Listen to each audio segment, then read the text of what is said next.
And our three special guests tonight, Glenn Kimball, Laurence Gardner, William Henry, as we talk about the Da Vinci Code, the book, the movie, and we'll be back with more on Coast to Coast AM.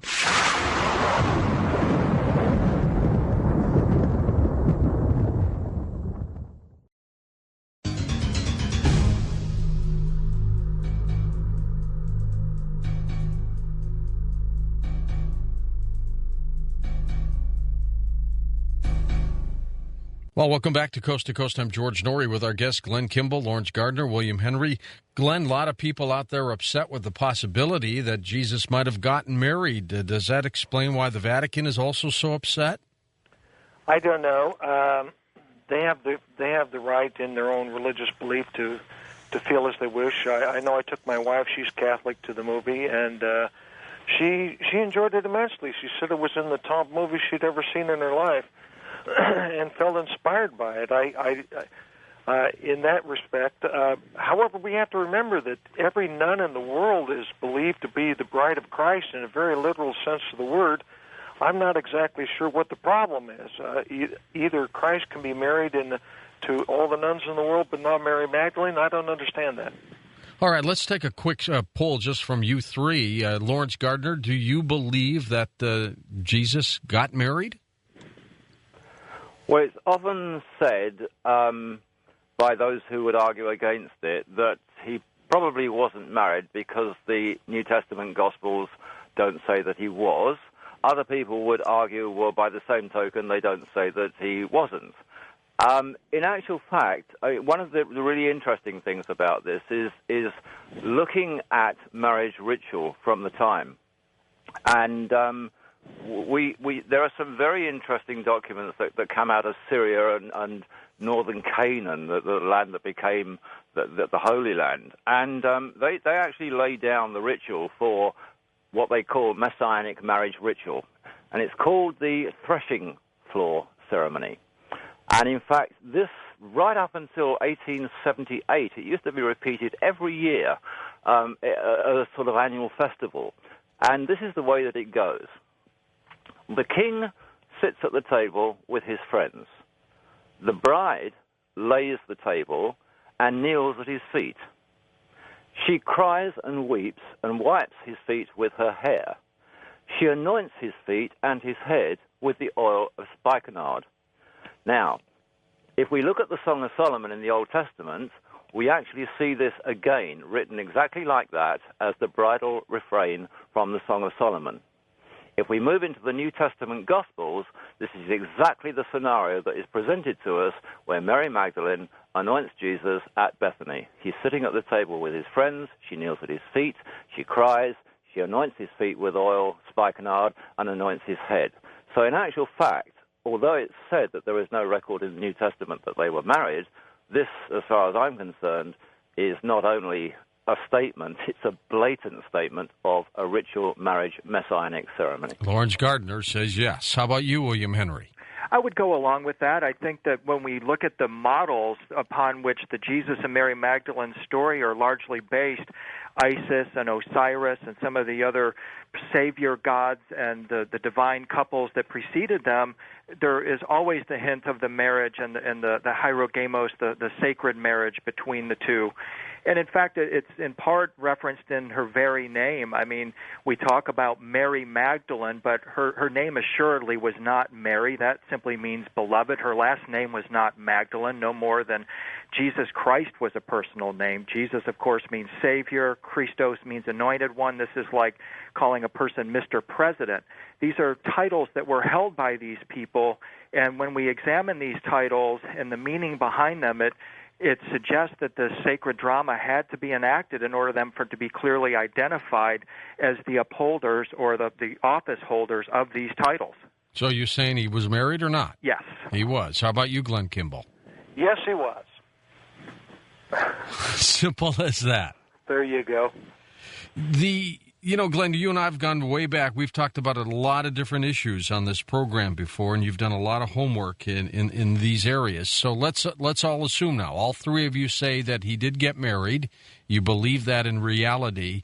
Do we then believe, we'll start with you, Glenn, did he have offspring, children? He most certainly did. Sir Laurence would be probably one of the best to address this issue, but the Sarah, the child Sarah, or Sarah Kali. Kali is her Indian name from India. After the death of Christ, when the Joseph of Arimathea took the principal characters out of Judea to keep them safe, he first went to Egypt, and apparently she went on to India with Jesus' little brother Thomas, and that's where she gets her name, the second name Kali, from is her Indian name, and that's one of the reasons why the Black Madonna is dressed in Indian clothing and not in traditional Palestinian clothing. But yes, Sarah Kali is most certainly one of the daughters of Jesus and Mary Magdalene.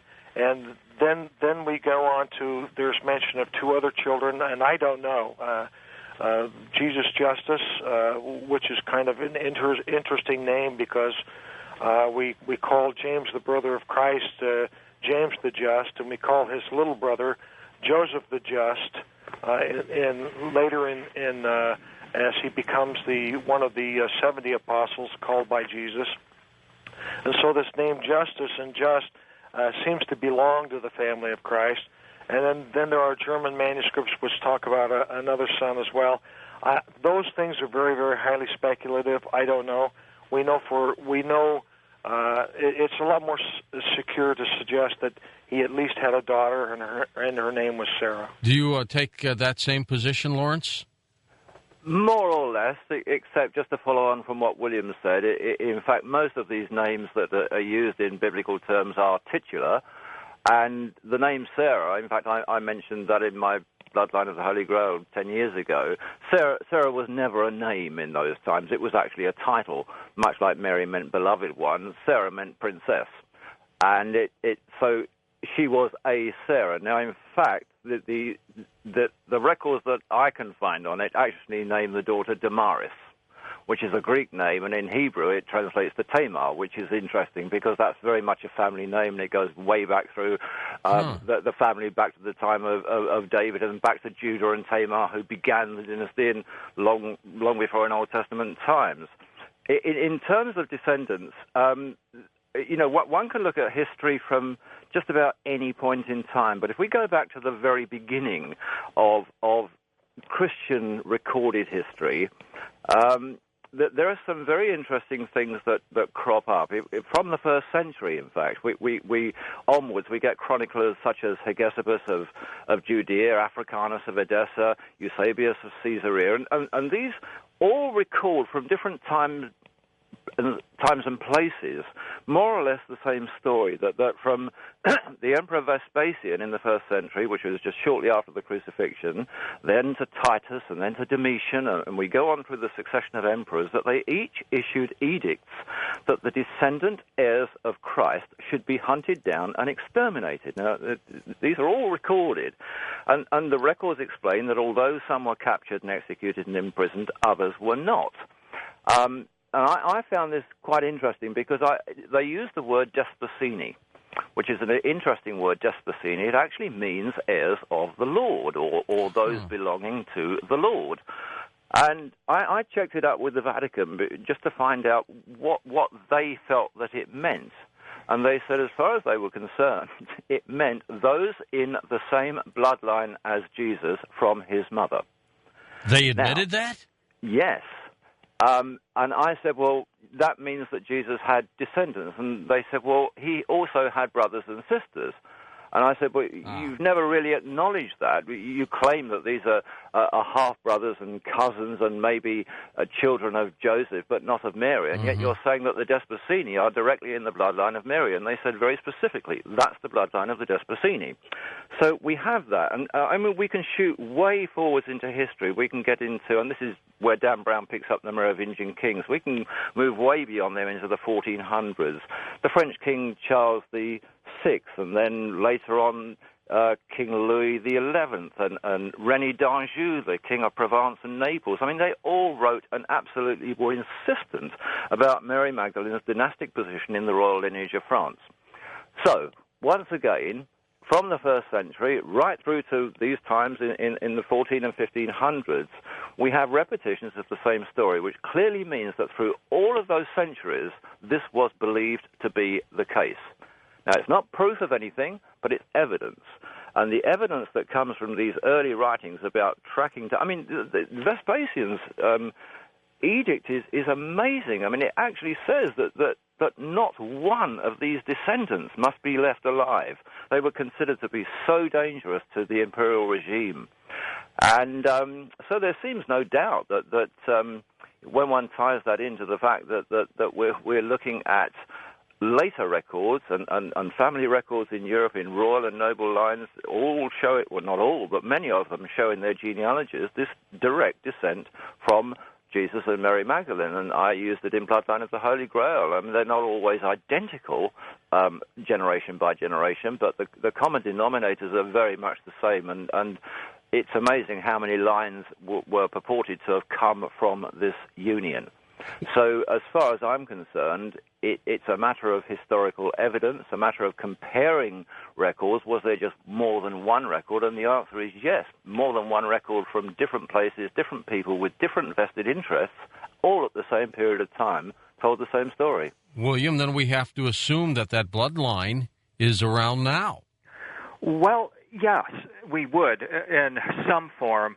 What I feel is important here, George, and I certainly escalated my thinking by walking up the stairway provided by Laurence in Bloodline of the Holy Grail and some of his other works, and I followed this up in my own book, The Illuminator, about Mary Magdalene, which is a term that was used in the 13th century to describe her role. She was an enlightened one and an enlightener of other beings. With that in mind, the family of Jesus and Mary Magdalene was most certainly persecuted for many reasons, but in my view, none would be more epic than if it was because they were a higher hybrid form of what we might call enchrysted human who threatened the church's authority.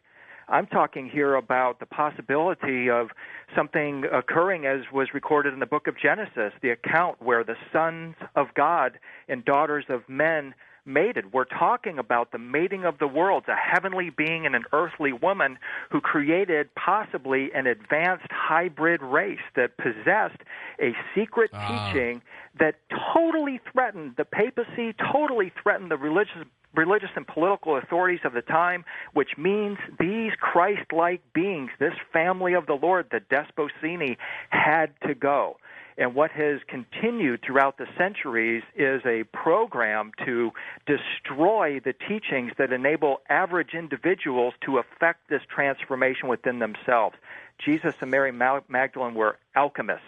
They understood the most profound secret teachings of the ancients, which was the secrets of light, the secrets of cleansing and purifying an ordinary human into a being of light. Jesus said so in the Pistis Sophia, another of the books, with the Gospels, the apocryphal texts that have been denigrated by the church because it refers to these secrets. If we had someone, Glenn, on the program who did not believe this, that believed that Christ merely died on the cross, never got married, would his arguments hold up? Would he be able to prove, beyond a shadow of a doubt, that all three of you are wrong? I don't think he could prove that we were right, let alone prove that we were wrong. But I think the preponderance of evidence, it's almost like looking at the O.J. Simpson trial. There wasn't enough evidence to convict him of murder, but there was certainly a preponderance of evidence that cost him $10 million in the ultimate suit. And that's kind of what we're talking about here, is we can look at the preponderance of evidence, certainly alluded to by Sir Laurence here, that these are probably the cases. This is probably the case. Laurence, where does this story go next? If all this is true, and it beyond the book, beyond the movie, let's talk reality today. How is that affecting this planet? How is it affecting society? Is there any effect at all? I don't know. It's in the end, it's all about choice, isn't it? I mean, that's what the charge of heresy was about. Heresy means choice. It was a denial of choice. So in the end, it has to come down to what people believe and want to believe in whatever their own interests are, whatever makes them happy. It's all very well to make the point that, yes, well, if this line exists, then there will be a descendant today. I mean, Dan Brown seems to make the case that there is a descendant today. Well, for goodness me, I mean, there wouldn't be one descendant today. There would be hundreds of thousands of descendants from any union in the first century. And I actually did the calculation back in the year 2000 as a sort of, let's look at 2,000 years. And the possible number of people born from a union in the first century was a 26-digit figure. Well, it's only a 10-digit figure of people in the whole world today. So, I mean, it gives you an example of the fact is that any one of us could trace back to just about anybody. Mm-hmm. So it doesn't mean to say that there's anybody special out there now who is a descendant in this line. It's become so fragmented and diverse and diluted. But do they even know, Laurence? Do you think? Do you think they even know that? Oh, well, there are some that do. I mean, some of the royal and noble families. I mean, what we have is a situation. It's not like you or I or everybody has their family record of every generation going back through the annals of time. But in terms of noble registers and noble family bloodlines and that sort of thing, they've always kept at least a record of the senior son to the senior son to the senior son. Mm-hmm, you know, I mean, sure. At the very least they've done that, and with a bit of luck they've included some daughters and people as well. But just looking at this sort of senior branch, and that's kind of all that mattered to them, because in terms of dynastic progression, it was only the senior line that was of any relevance in terms of who was going to take the next title or become the next king. And yes, I mean, those lines actually show, and it doesn't really matter whether you're looking at, you know, a line in France or a line recorded here in England. They all tell pretty much the same story. And what happens is that the triangle, as it goes back, if you can imagine an upturned triangle, like an upturned pyramid, from its broad base of today, it goes back and it gets narrower and narrower and narrower. And what happens is that these families all sort of interlink at various periods in time and all go back to the same source, and they claim in many cases that source is Jesus and Mary Magdalene.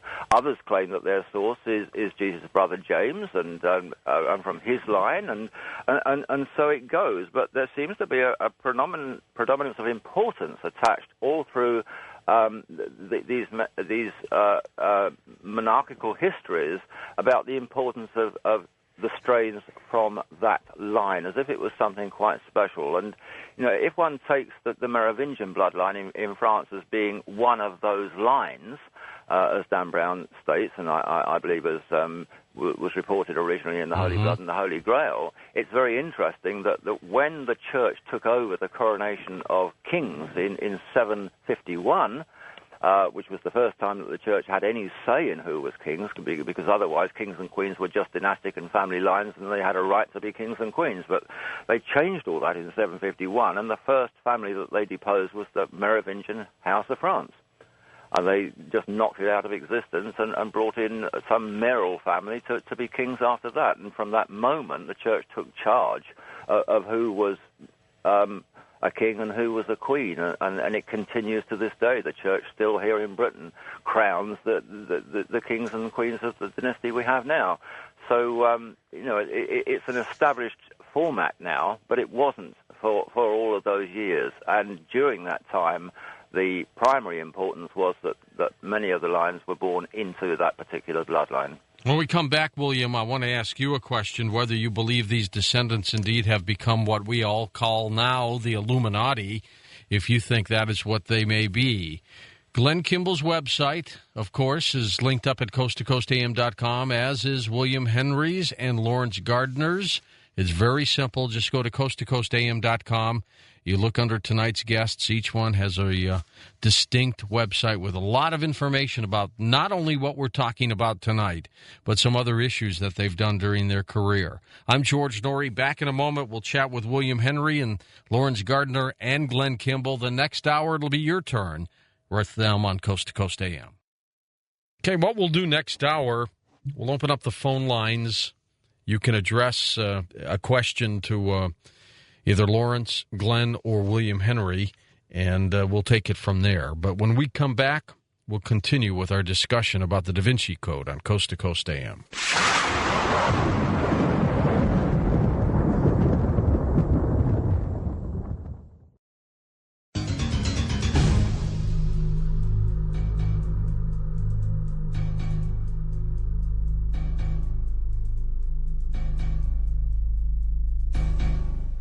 And welcome back to Coast. I'm George Norrie with Glenn Kimball, Laurence Gardner, William Henry. William, do you believe then that this bloodline is what we have been calling now the Illuminati, that other special group? Well, I think that's certainly a possibility. When you look up the word Illuminati in Webster's dictionary, it talks about a definition of Illuminati as a newly baptized initiate. And in this regard, George, you really popped the question a moment ago when you asked the question, why does this movie and book matter? And in my view, if I can comment on it briefly, that movie theaters are our new temples. They are the new myth factories. And what happens to people when they go see the Da Vinci Code movie is they are in the hands of an illumined one, Dan Brown, Ron Howard. And what they are being introduced to are symbols and their meanings, which are central to the Da Vinci Code. In fact, this movie successfully has introduced the Gnostic language of symbols to the masses. This is the code of the Illuminati, and millions upon millions of people are simultaneously being initiated in the hidden meaning of Illuminati symbols such as the fleur-de-lis, the Rose of Venus, the Fibonacci sequence, the chalice and the blade, the caduceus. And what this is going to do, the result of this unveiling of symbolism is going to be an incredible insurgence in the enlightenment of this planet. People are studying Kabbalah, the Gnostic Gospels, and mystic factions of religions like there's no tomorrow. In fact, there may be no tomorrow. And I think that's sort of what people are sensing here, and that we are in the hands of people that are trying to bring about an awakening on this planet. And if you subscribe to this notion that there's a positive side of the Illuminati that seeks to up-level humankind, even to the level of the gods, as I do, I think we're in the hands of a group that is attempting to promote this advancement of human enlightenment. Laurence, you agree with that? I don't think I could improve on it at all, George. Do you all believe also, though, that Jesus died, as opposed to some who think that maybe he went off to Egypt or India or any place else? Glenn, let's start with you on that. Well, I think the rumors that Jesus did not die on the cross are greatly overrated. They largely come from the Talmud Emmanuel. Eusebius records a letter dictated by Christ where he said, at the invitation of those royal family members in Kashmir, he said, "I will not come again, but I will send another in my place." The one he sent in his place was his little look-alike brother Thomas.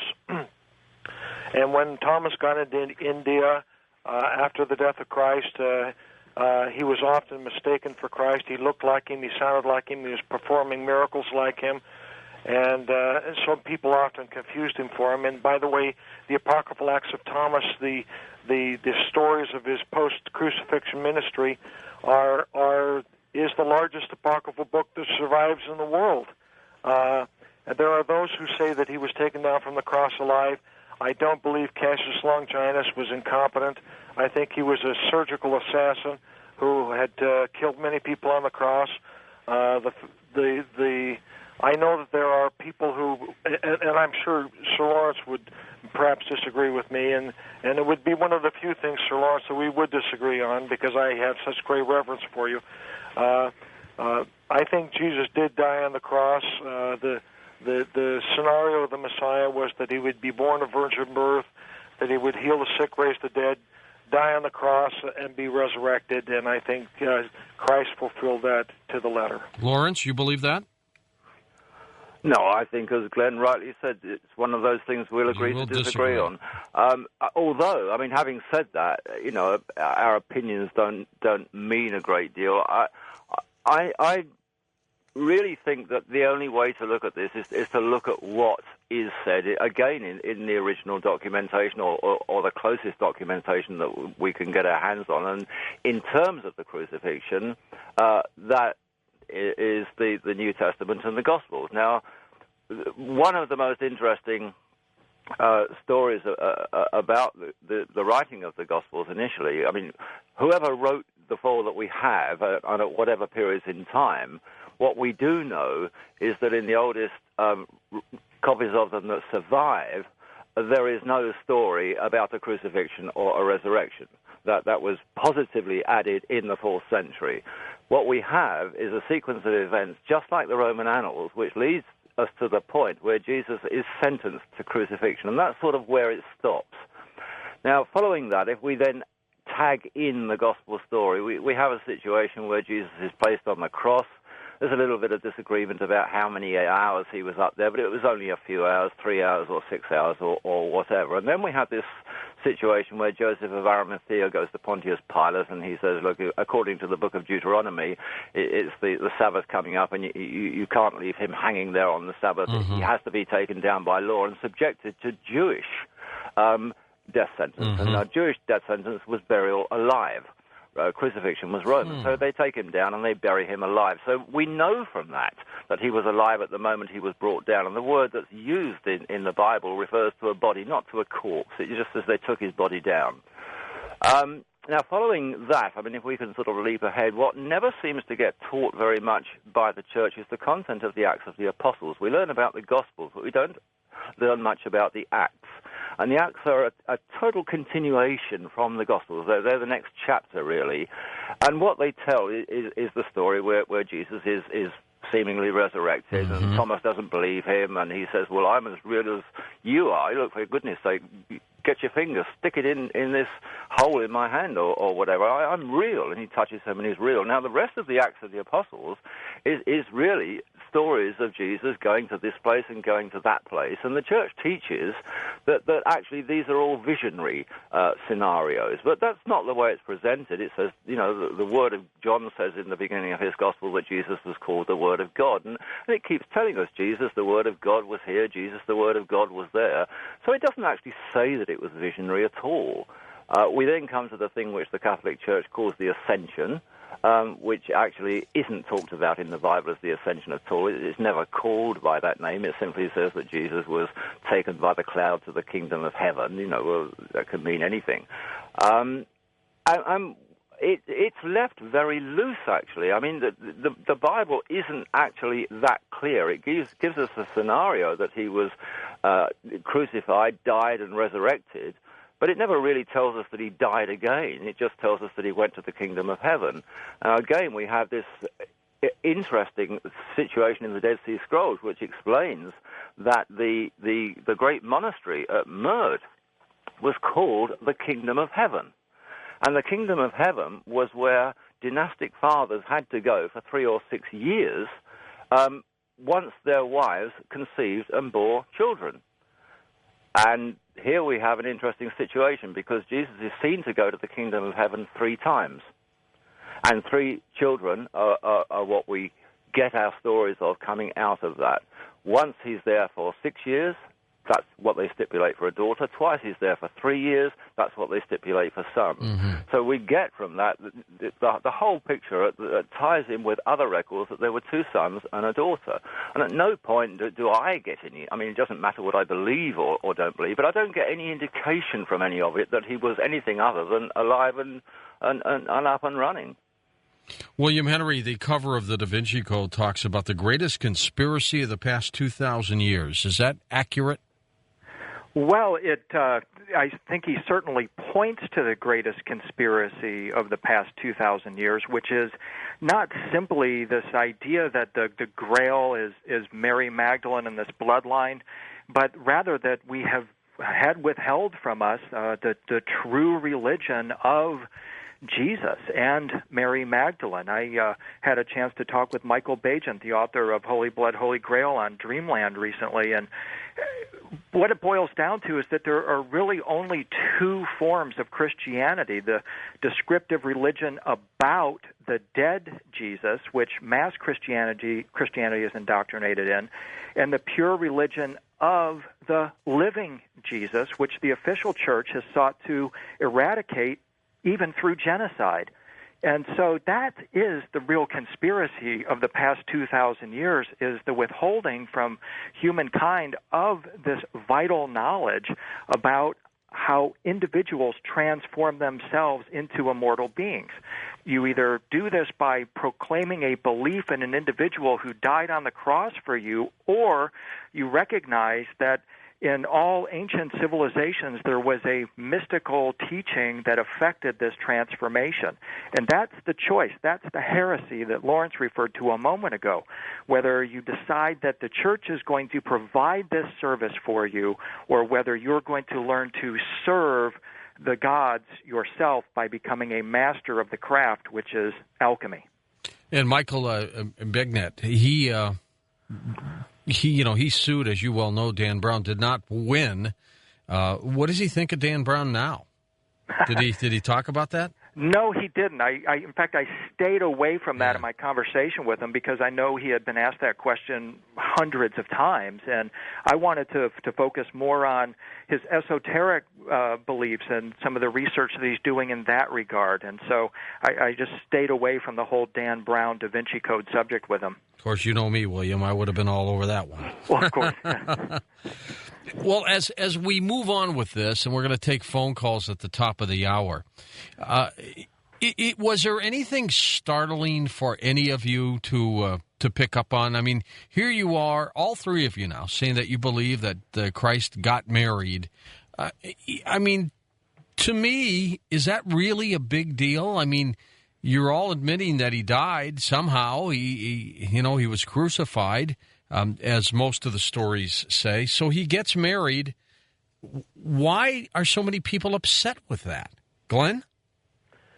I frankly think that it has something to do with Freud, where he talked about that your ego, the thing that your most cherished beliefs become a part of how you identify yourself as a person. And your religious beliefs largely are the things that you use to identify yourself to yourself. And when things threaten that particular scenario, it's almost like a personal threat, as if you were being attacked physically. And so I really think it has an instinctual component to it.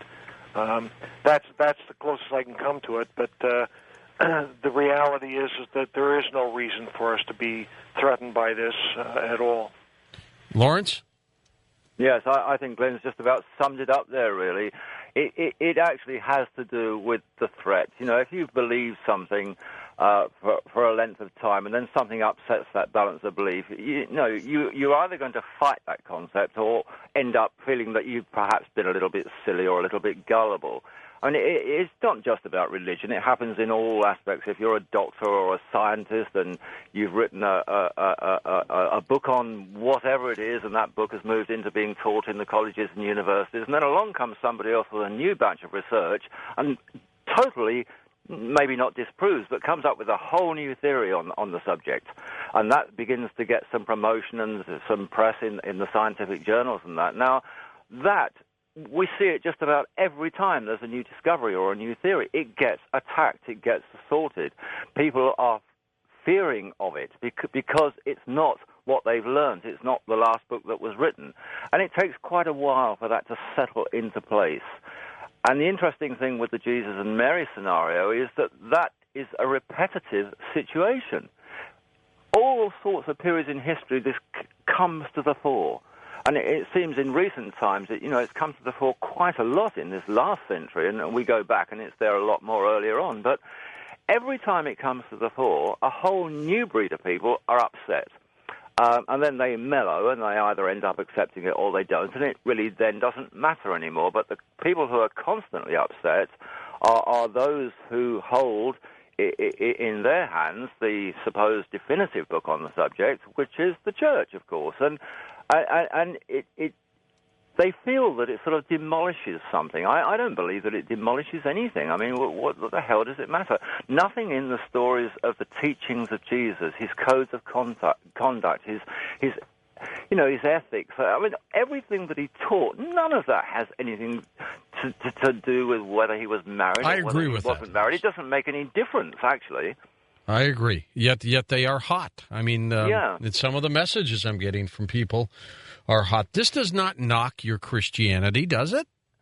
I don't think it does. I mean, there is an element of it that might do in terms of the crucifixion and resurrection, but that isn't what this particular debate's about. This is about whether he was married to Mary Magdalene or whether he wasn't, whether there was a descendant bloodline or whether there wasn't. Well, actually, I mean, as far as I can see, that makes him a little bit more real and a little bit more human than the character that we're supposed to take for granted. It just doesn't seem so odd to me, and I think to most people these days it doesn't seem that odd. But there are those who want to get hot under the collar about it, and that's fine. There's no reason why they shouldn't.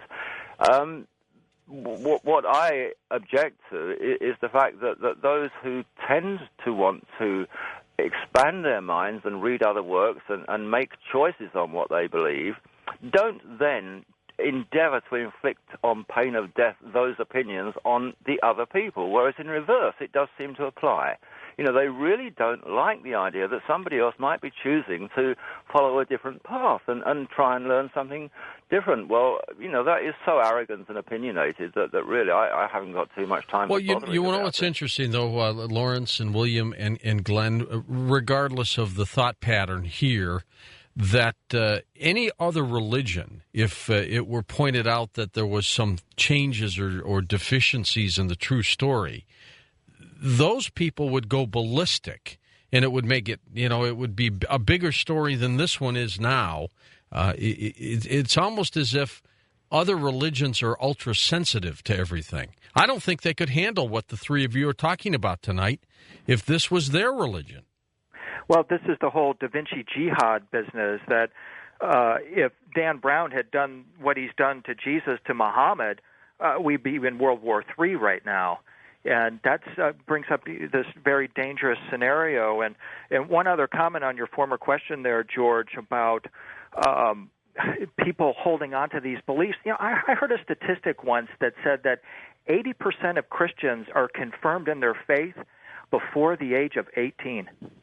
Now, what do you know as a 14-year-old sitting in class being told all of this? Do you really believe that you have the capability of truly evaluating and making a single decision that's going to affect the life of your soul for eternity? Some might, but not most of them. Likely not. And I think that is the threat, is because now you begin to think, well, did my parents lie to me? Did the church, my father, lie to me?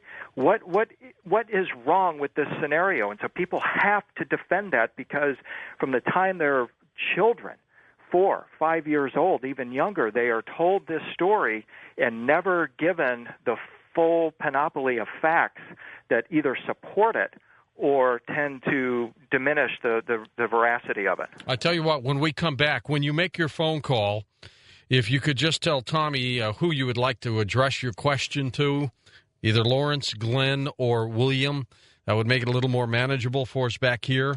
So we'll be back, and we're going to have to hold you to one question because so many of you are calling already. The switchboard is probably going to call us any moment now. We'll be back.